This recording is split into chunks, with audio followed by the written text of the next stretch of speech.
Alors que l'opération bordure protectrice est achevée, l'heure est désormais au bilan économique, surtout dans les localités israéliennes frontalières de Gaza.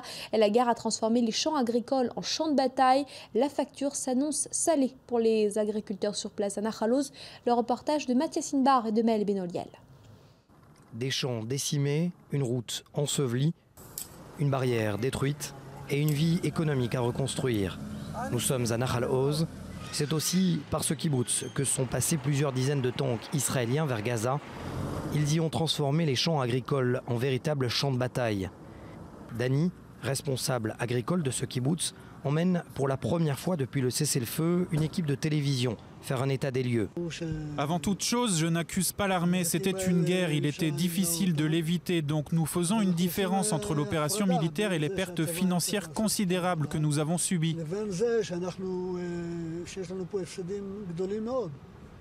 7 millions de shekels, c'est le montant des pertes sèches estimées par cet agriculteur. Mais au-delà des récoltes, les infrastructures ont également été durement touchées par les blindés de Tsahal et les obus de mortier tirés depuis la bande de Gaza.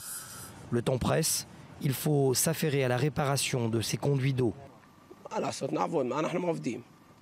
Oui, c'est dangereux, mais qu'est-ce que tu veux qu'on fasse? Notre patron nous a dit de travailler, et on le fait. Un danger imprévisible, il y a quelques jours encore, un commando du Hamas s'est infiltré via un tunnel à seulement quelques mètres de là. 5 soldats ont péri dans cette attaque.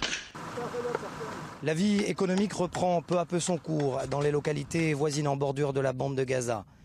Mais ici, dans ces champs à Nahal Oz, à 150 mètres à peine de Shadjaïa, dans la bande de Gaza, un lieu de combat particulièrement difficile entre l'armée israélienne et les positions du Hamas, selon les agriculteurs, même s'il n'y a plus de roquettes ni obus de mortier, la menace est permanente.